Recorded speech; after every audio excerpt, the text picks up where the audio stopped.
Quando e como verificar se os reajustes aplicados ao seu contrato de plano de saúde foram abusivos ou não? Essa é uma pergunta que normalmente os consumidores e beneficiários nos fazem.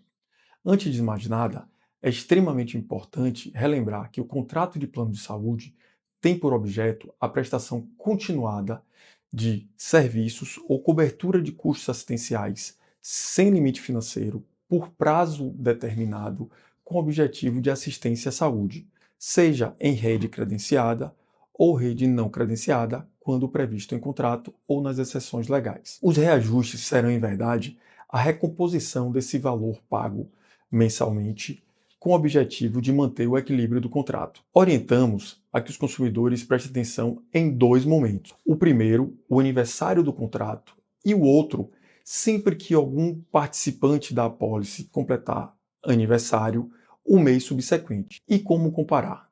O principal índice utilizado no setor é o índice que a ANS, Agência Nacional de Saúde Suplementar, divulga anualmente para os planos individuais e familiares. Ainda que esse índice não seja aplicado de modo direto a todos os planos, ele serve de parâmetro para que o consumidor compare os reajustes aplicados ao seu contrato com esse índice. Em relação aos reajustes por faixa etária, aquele decorrente do envelhecimento dos beneficiários, o parâmetro que nós damos sempre é o de 30%. Ou seja, sempre que algum reajuste estiver muito próximo desse percentual, convém se atentar a uma possível abusividade. E o que fazer diante dessas situações?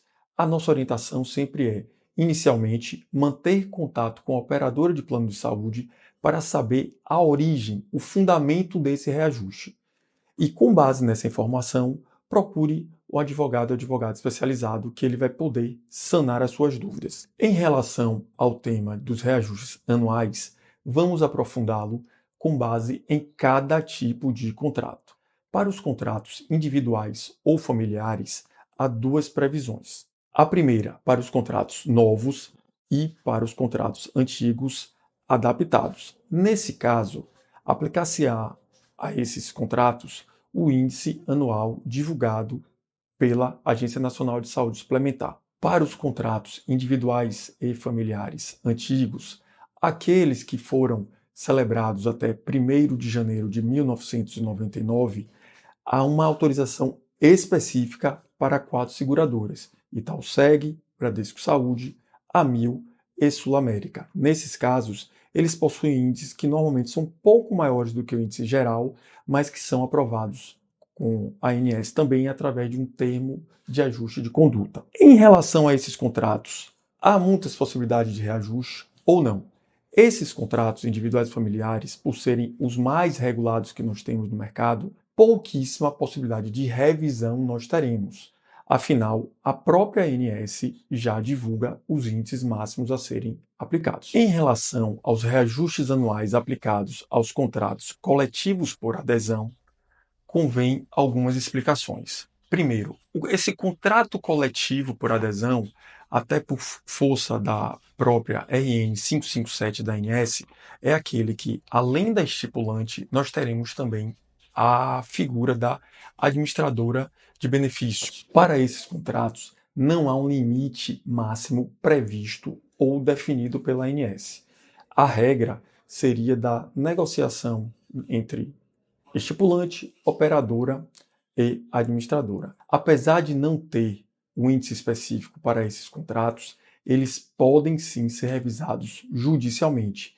E aqui é uma demanda que normalmente os beneficiários têm êxito no judiciário. Afinal, durante o processo, as operadoras terão que comprovar a base atuarial e a adequação desse reajuste aplicado, sob pena de, não fazendo, ter os índices substituídos pelo índice da ANS para planos individuais e familiares. Em relação aos reajustes anuais dos contratos empresariais, convém dividi-los em dois grupos.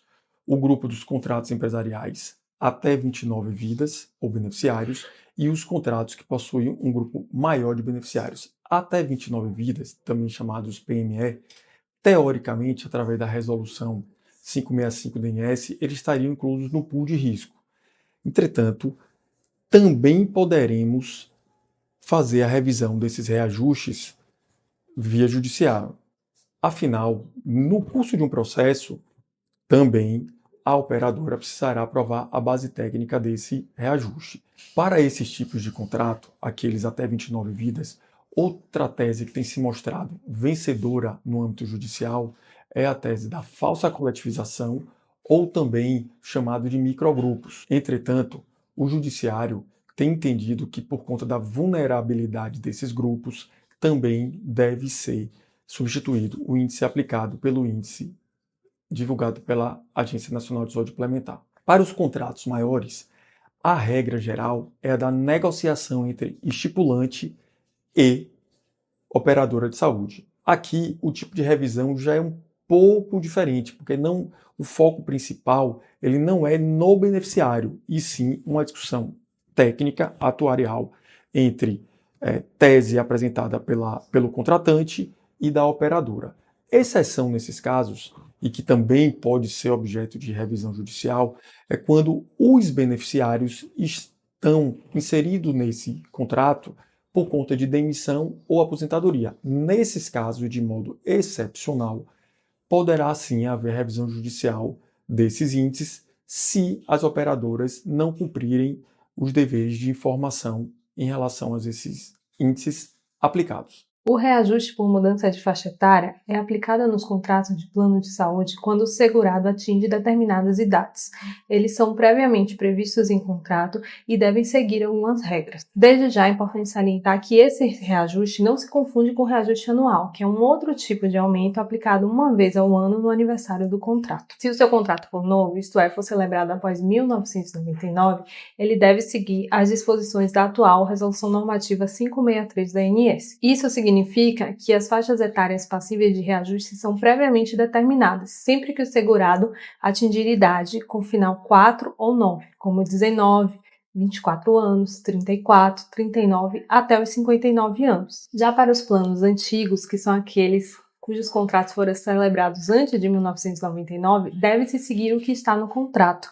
Não há vinculação à RN 563 da ANS, mas isso não significa que esses reajustes podem ser aplicados indiscriminadamente. É preciso que se respeite o Estatuto do Idoso e que o consumidor seja previamente informado sobre esses aumentos no momento da celebração do contrato. Independentemente da data da celebração do contrato, é importante que se destaque que não é possível a aplicação de reajustes por mudança de faixa etária após o consumidor completar 60 anos. Ainda que seja um contrato antigo, que esteja prevendo essa possibilidade com faixas etárias até superiores a 60 anos, a jurisprudência de todo o país tem entendido que esses reajustes são abusivos. Isso porque é comum que o idoso utilize mais o plano de saúde e gere mais custos para a seguradora. Então, realizar um aumento no valor do seu plano em função da sua idade tem um caráter nitidamente expulsivo e discriminatório. Com esses aumentos, muitas vezes as seguradoras acabam inviabilizando que o segurado fique no plano justamente quando ele mais precisa. Mas atenção, ainda que seu contrato siga as regras da ANS, tenha previsão contratual acerca de reajuste por mudança de faixa etária, eles podem ser revisados se aplicados em índices abusivos, muito altos. Nesse sentido, a jurisprudência tem entendido que aumentos superiores a 30% são passíveis de revisão. Sobre o assunto, destacam-se ainda os temas 952 e 1016 do STJ, que trazem teses de observância obrigatória pelos juízes e tribunais. A tese do tema 952 prevê que o reajuste por mudança de faixa etária em contratos individuais ou familiares é válido desde que se preencham 3 requisitos. O primeiro requisito é que haja previsão contratual. O segundo é de que sejam observadas e seguidas as regras expedidas pelos órgãos regulamentadores sobre o tema.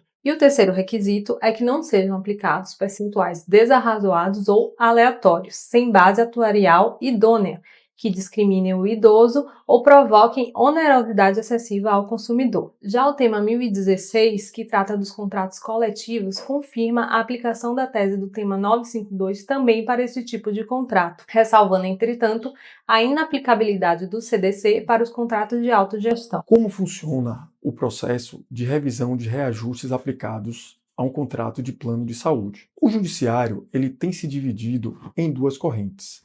Há uma parte dos magistrados que entendem que esse tipo de processo pode se tramitar perante os juizados especiais, porque o que estaria discutindo ali era a questão da previsão dos índices aplicados e falhas exatamente no dever de informação ou na abusividade em tese do contrato. Outra parte do judiciário entende que esses processos necessariamente precisarão tramitar pelo rito ordinário. Afinal, uma fase indispensável seria a realização de uma perícia técnica. Essa decisão sobre qual rito utilizar caberá ao profissional, ao advogado ou advogada que vá propor a ação e analisando sempre as peculiaridades do tribunal estadual onde vai tramitar esse processo. Muitos segurados que sofreram aumentos indevidos no valor da mensalidade têm dúvida se podem buscar a revisão desses reajustes, mesmo que alguns anos depois dessas majorações. Sobre isso, é importante esclarecer que os tribunais têm um entendimento pela aplicação do prazo de 10 anos previsto no Código Civil para a discussão de cláusula de reajuste abusiva em contratos de plano de saúde. Ou seja, é possível buscar a análise de um reajuste aplicado até 10 anos antes da data do ajuizamento de uma ação. Já para o recebimento de valores pagos a maior, o prazo é de 3 anos, em obediência ao tema 610 do STJ,